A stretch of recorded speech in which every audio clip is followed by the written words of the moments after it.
It wasn't signed with a fanfare.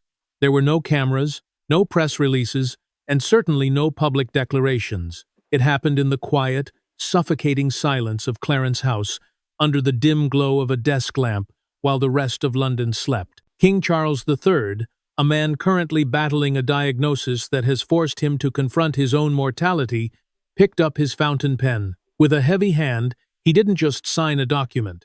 He severed a bloodline. Sources close to the monarch confirm that just hours ago, the king finalized a drastic and permanent amendment to his last will and testament.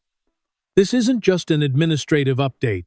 This is a surgical removal. For years, the threat of disinheritance has hung over Prince Harry like a dark cloud, a bargaining chip used by the palace to keep the rogue duke in check. But tonight, that threat became a reality. The timing is devastatingly calculated. It comes right after the failed peace talks and the continued silence from Montecito regarding the king's health. Charles, known for his patience and his sentimental hope for reconciliation, has reportedly reached what aides are calling the Omega point, the point of no return. According to a highly placed courtier, the new codicil specifically targets the Lancaster Trust and personal assets that were previously earmarked for the Duke of Sussex. We are talking about a fortune estimated to be in the tens of millions of pounds.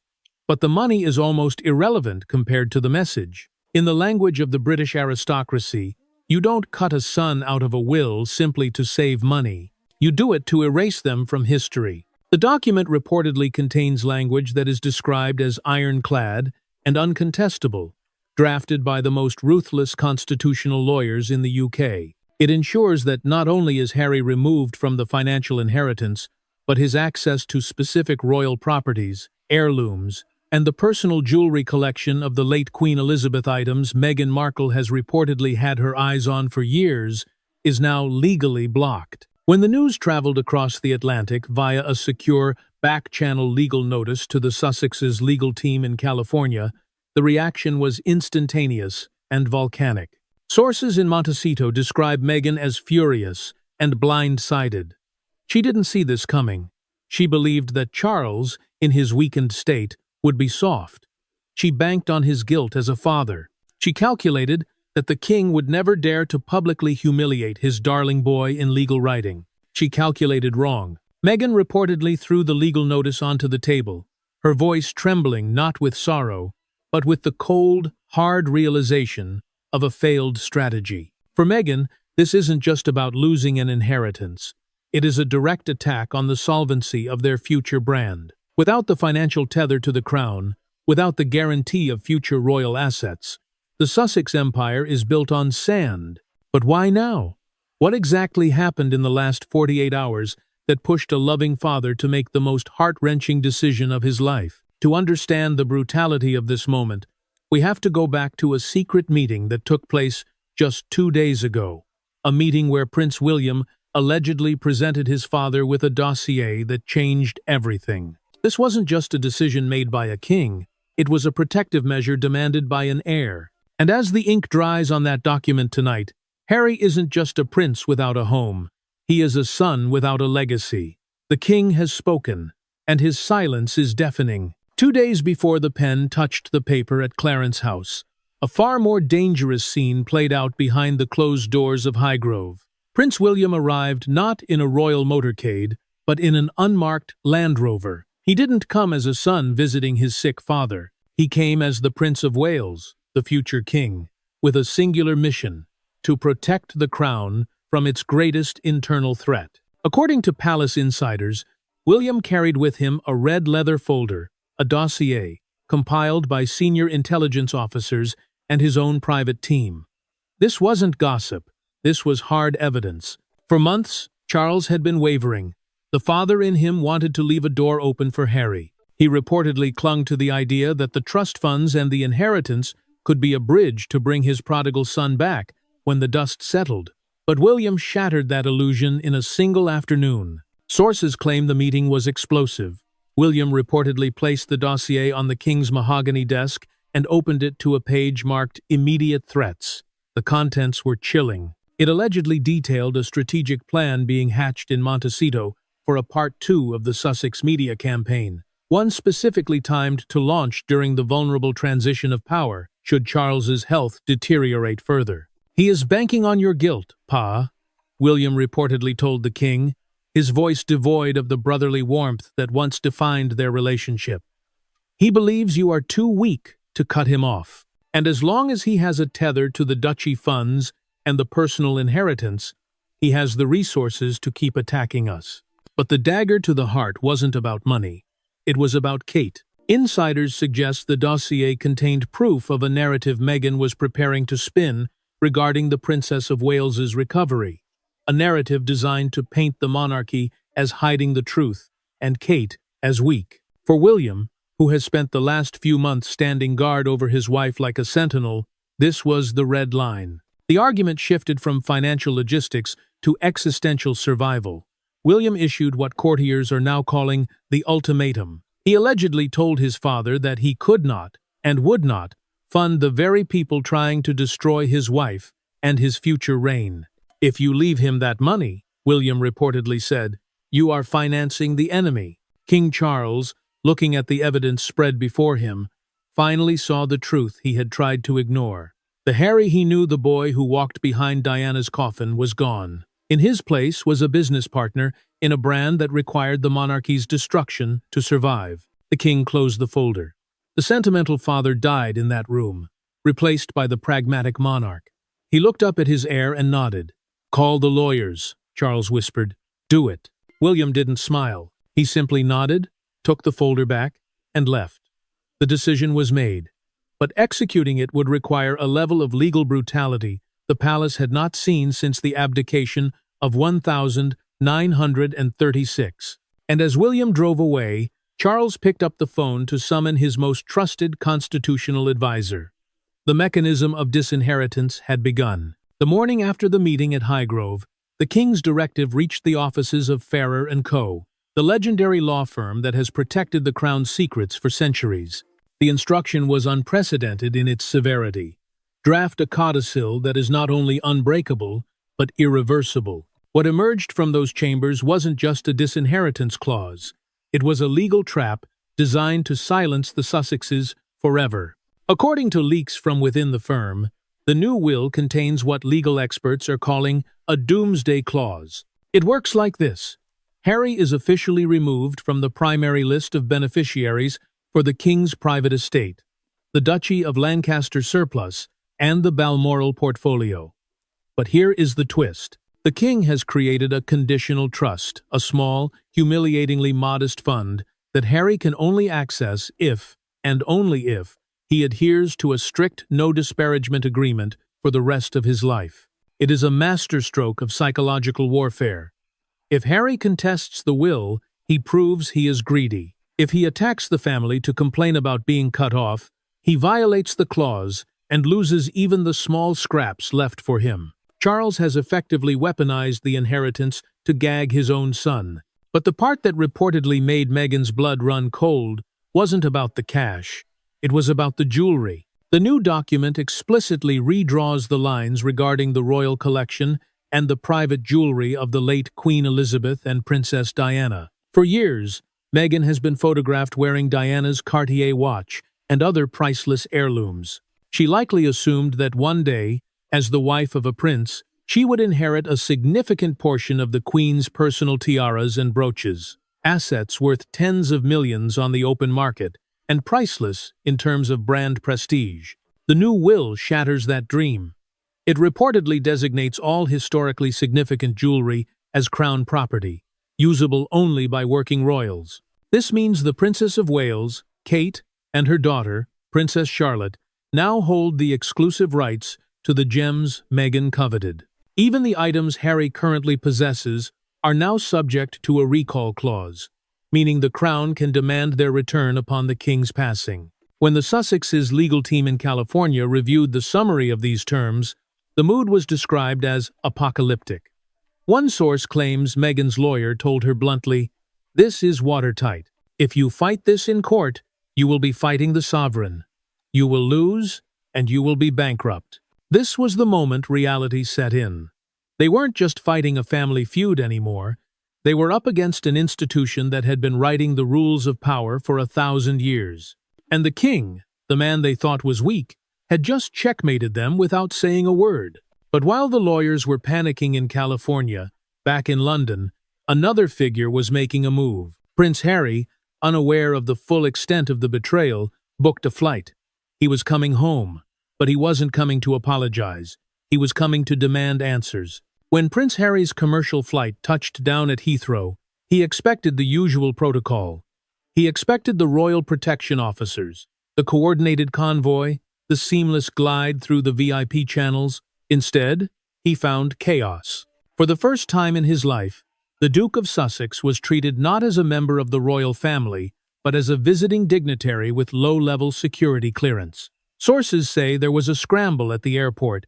The Met Police had been instructed to provide only the bare minimum protection, a direct consequence of his downgraded status.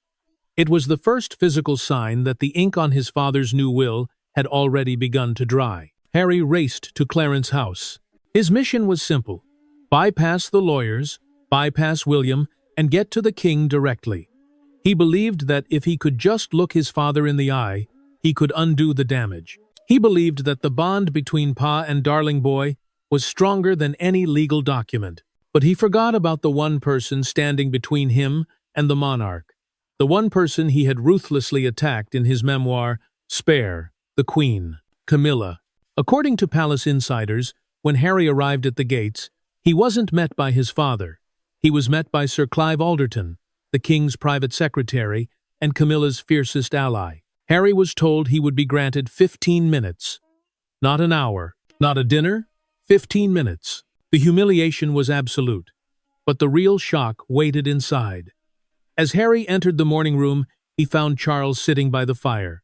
But the king wasn't alone. Standing beside him, hand resting possessively on the back of his chair, was Queen Camilla. Harry reportedly froze. He had requested a private audience. He wanted to plead his case man to man. But Charles, perhaps for the first time, refused to send his wife away. It was a silent statement of allegiance. By keeping Camilla in the room, Charles was signaling that the days of Harry driving a wedge between them were over. The conversation that followed was described by a household staff member as polite but arctic. Harry tried to bring up the inheritance, tried to argue that cutting off the funding would endanger his children's security in America. Charles didn't shout. He didn't argue. He simply looked at his son, a man who had sold family secrets for Netflix deals, and uttered a sentence that haunts Harry to this day. I cannot fund a war against my own house, Harry. You chose your freedom. You must now pay for it. Camilla reportedly didn't say a word. She didn't need to. Her presence was the victory. She watched as the stepson who branded her a villain was reduced to a petitioner begging for scraps. 12 minutes. That was all it took. Harry was ushered out, not by family, but by security. As the heavy doors of Clarence House closed behind him, Harry stood on the pavement of the mall, alone. He picked up his phone to call Meghan. He had to tell her the one thing she never thought she would hear. It's gone. It's all gone. But while Harry stood defeated in London, back in Montecito, Meghan wasn't crying anymore. She was planning. The nuclear option was back on the table. While Harry sat paralyzed in the back of a blacked-out car in London, thousands of miles away, the atmosphere in Montecito shifted instantly from anxiety to scorched earth. When Harry delivered the news, it's gone. It's all gone. Meghan didn't scream. She didn't break down. According to a source close to the Duchess, she went silent for a full 10 seconds. And then, her voice dropped an octave. Okay, she reportedly said. If they want a war, let's give them a massacre. Meghan Markle is a strategist. She knew this day might come. And while Harry was hoping for reconciliation, Meghan was preparing for annihilation. She hung up the phone and immediately walked to the wall, safe in her private office. Inside, hidden behind layers of non-disclosure agreements and legal deeds, was a set of digital drives and physical journals known only to her closest inner circle as the Grey Files. This is the nuclear option that Prince William had warned the king about. These files reportedly contain the missing chapters of their Netflix docuseries footage and audio recordings that were deemed too legally risky to air at the time. But now, With the inheritance gone and the royal bridge burned, the Sussexes have nothing left to lose. And a couple with nothing to lose is dangerous. Sources suggest the files contain three specific components designed to dismantle the monarchy's remaining credibility. First, the Kate tapes, alleged audio recordings of phone calls where the Princess of Wales, in moments of frustration, reportedly made comments about the pressure of royal life that could be twisted to sound ungrateful or unstable. Second, the medical timeline. Meghan has reportedly compiled a dossier questioning the palace's transparency regarding the king's health and Kate's surgery, aiming to prove that the firm has been lying to the British public and the Commonwealth. Third, and most damaging, the Archie Papers, detailed diary entries from Meghan's time in the palace, documenting specific conversations with senior royals' names included about the skin color of her unborn child. She has hinted at this before, but she has never named names. Now, the gloves are off. Within an hour of Harry's call, Meghan was allegedly on a secure line with her powerhouse Hollywood agent, Ari Emanuel. The instruction was clear. Get me the publishers. We are updating the memoir. She isn't just planning a leak. She is planning a systematic dismantling of the king's reign before it even fully stabilizes. She knows that Charles is weak, that William is distracted by Kate's recovery, and that the monarchy is historically fragile. She sees an opening. But as Meghan laid out her war plans on the mahogany desk in California, she made one critical miscalculation. She assumed the palace was done. She assumed that by cutting off the money, Charles and William had played their final card. She was wrong. Back in London, inside the heavily guarded walls of Kensington Palace, Prince William was not celebrating his victory. He was preparing the second phase of his defense. He knew Meghan would retaliate. In fact, he was counting on it. And he had a weapon of his own, waiting in the wings, a witness from Meghan's past, ready to tell a story that would shatter her victim narrative forever. Meghan Markle believes she is the only one with a nuclear option. She believes that her diaries and her secret recordings are the ultimate leverage, but in her arrogance, she forgot one crucial detail. The monarchy doesn't just keep secrets, it hoards them. While Meghan was briefing her publishers in California, Prince William was quietly authorizing the retrieval of a document that has been locked in the royal archives since 2021. It is known simply as the bullying report. When the allegations first surfaced that Meghan had bullied staff members out of the household, reducing seasoned aides to tears and creating a toxic work environment, Queen Elizabeth ordered an investigation. It was conducted by an independent law firm. The findings were devastating, but in a final act of grandmotherly mercy, the Queen ordered the report to be buried. She wanted to protect Harry. She wanted to keep the peace. But peace is no longer the objective. Survival is. According to palace sources, William has just petitioned the king to lift the non-disclosure agreements, NDAs, that have silenced the Sussex Survivors Club for years. This is the weapon William has been holding in reserve. The dossier William is reviewing tonight contains more than just complaints.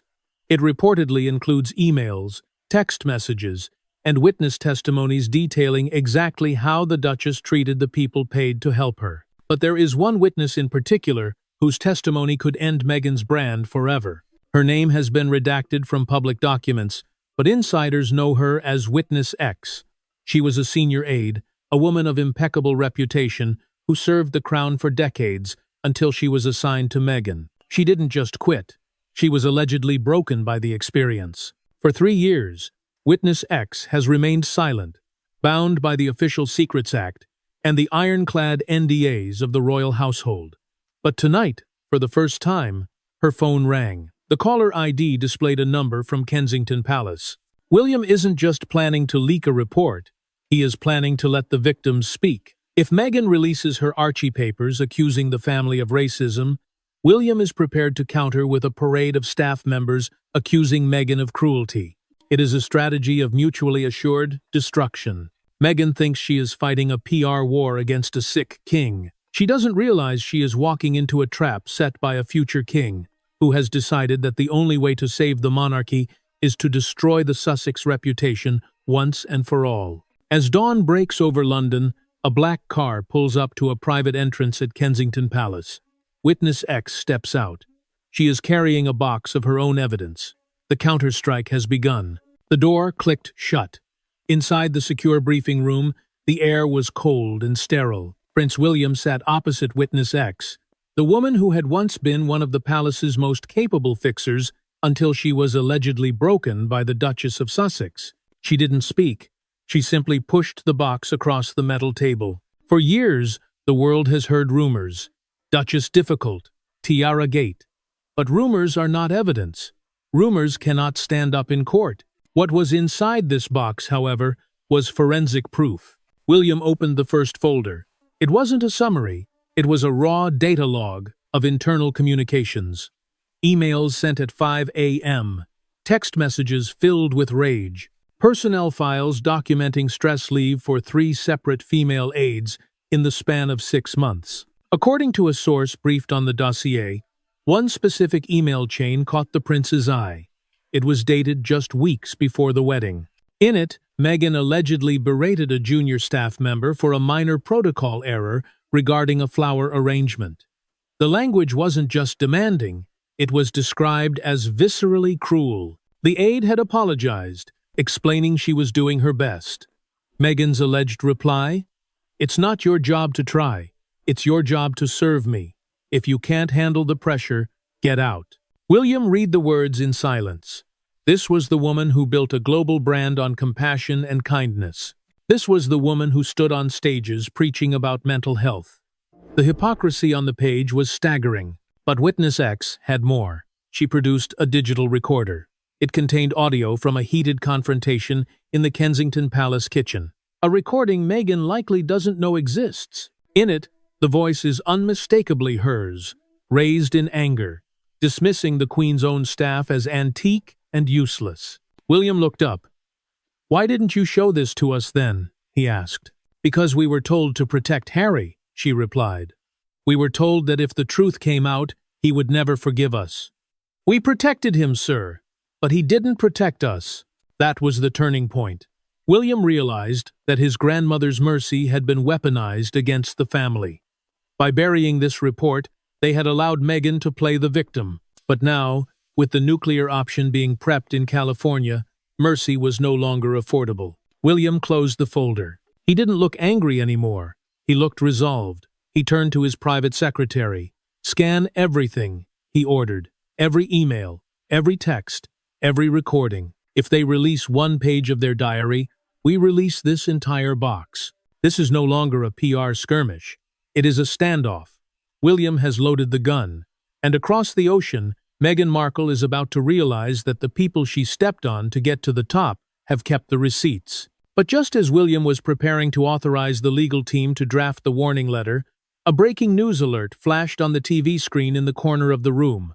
A headline from California. Meghan had made her first move, and it was faster than anyone expected. William and his team were seconds away from authorizing the release of the bullying dossier when the screen flickered.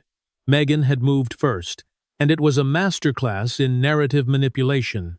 The headline on a major U.S. entertainment site didn't read "Harry cut off." It read, "Exclusive. King Charles attempts to blackmail Prince Harry into silence with financial threats." Meghan hadn't leaked the diaries. She hadn't released the tapes. Instead, she had done something far more strategic. She had leaked the terms of the new will, the very document Charles had signed in secret just hours ago. But she twisted the context. Through a source close to the Duchess, the article framed the king's conditional trust not as a consequence of betrayal, but as a tool of financial abuse. The narrative was perfectly crafted for an American audience. A wealthy, powerful institution using money to silence a mixed-race woman and her husband who were trying to speak their truth. "They are trying to starve us into submission," the source claimed. "The king has offered Harry a choice. His voice or his inheritance. This is coercion." In one stroke, Meghan had neutralized William's attack. If the palace released the bullying report now, it wouldn't look like justice. It would look like retaliation against a couple who had just exposed the king's cruelty. Prince William stared at the screen. He recognized the tactic immediately. It was Darvo. Deny, attack, and reverse victim and offender. Meghan had successfully painted the aggressors, the Sussexes, as the victims of a controlling father. The phone on the metal table buzzed.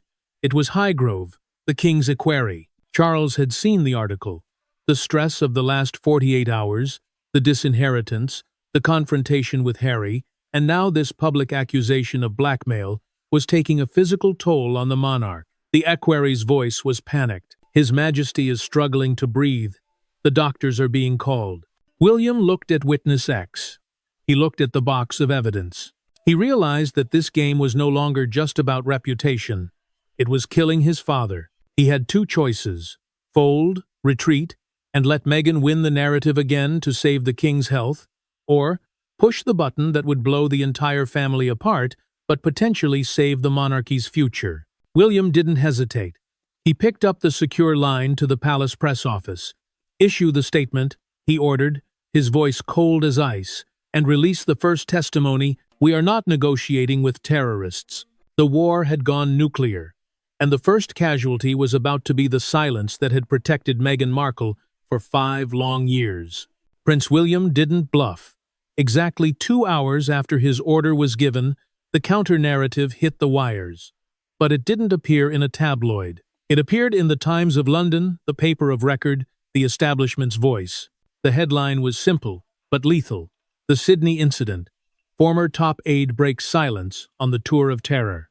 Meghan's victim narrative relied on one crucial pillar: that she was a saintly figure crushed by a rigid institution.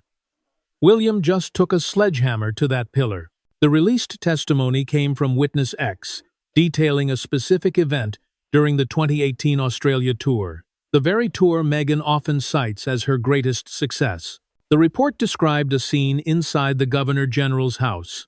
According to the testimony, Meghan, dissatisfied with a scheduling conflict, didn't just complain. She allegedly threw a cup of hot tea in the direction of a junior staff member, screaming, "I can't believe I'm not getting paid for this." The article included a photo of the email apology sent by the palace HR team to the staff member the next day, confirming the incident took place. The impact was instantaneous. The internet exploded. Meghan's financial abuse story, which relied on the public seeing her as a powerless victim, was suddenly overshadowed by the image of her as a tyrannical boss, abusing low-paid staff. The Darvo tactic failed because the palace brought receipts.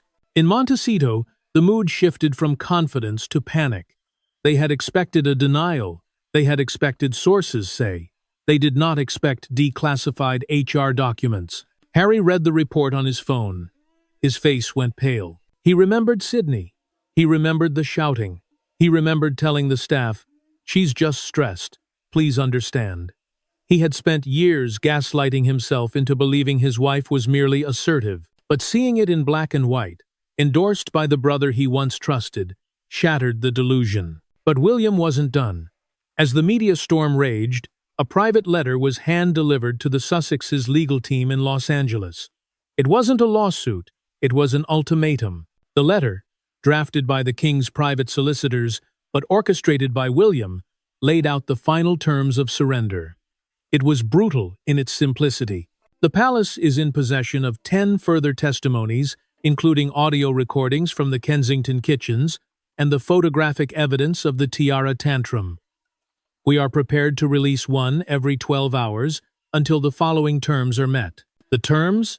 They were non-negotiable. The immediate withdrawal of all legal challenges regarding the inheritance, a publicly signed statement relinquishing their titles, the voluntary removal of Prince Harry and his children from the line of succession. It was a kill switch. William was offering Harry a choice.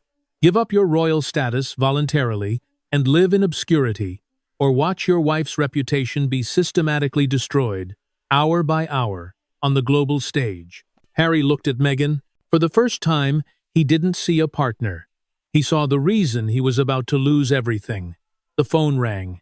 It was the palace. They were waiting for an answer. The phone call with the palace lasted exactly 3 minutes. Harry didn't argue. He didn't beg. He simply listened to the terms of his own surrender. When he hung up, the silence in the hotel room was heavier than any scream. He looked at the screen. Meghan was urging him to fight, to threaten, to release the nuclear option. But Harry looked at her and saw something he hadn't seen before. He saw a general barking orders, not a wife offering comfort. He realized that the war she wanted him to fight wasn't for his honor, it was for her relevance. Harry made his choice. He didn't sign the renunciation of his titles, his pride wouldn't allow it. But he did something far more significant. He told the palace he would return to America. He surrendered. He chose to retreat, rather than watch his wife's reputation be flayed alive by the witnesses William had lined up. But mercy in the House of Windsor has an expiration date, and Harry had missed it. Back at Highgrove, the king was informed of Harry's departure. There was no relief on Charles's face, only a profound, ancient sadness. He turned to his private solicitor, who had been waiting in the shadows. "Bring me the document," Charles whispered. It wasn't a peace treaty. It was the final version of the last will and testament. With a hand that trembled slightly not from age, but from grief, King Charles III signed the bottom of the page. The Doomsday Clause was activated. The disinheritance was finalized. In that second, the tens of millions of pounds that would have secured the Sussex lifestyle forever were legally diverted. The jewelry, the properties, the trust funds, all of it was transferred into a sealed trust for the Prince of Wales and his children. Harry was left with nothing but the name he was born with and the commercial deals he had scrambled to make. When the confirmation reached Montecito, the reaction was exactly as the headlines predicted. Meghan was furious, not because of the rejection, but because the long game had failed. She had married a prince, expecting a kingdom. She ended up with a man who is now legally, financially, and emotionally exiled from the most powerful institution on earth. The story of the prodigal son usually ends with a return. But this isn't a parable. It's a tragedy. As Harry's plane climbed over the Atlantic, leaving London behind, perhaps for the last time, the king stood at the window of Highgrove. He had saved the monarchy. He had protected the crown. But as the rain fell on the English countryside, one truth remained. The king still has a crown, but he no longer has a son. The disinheritance is complete, the war is over, and the silence is eternal.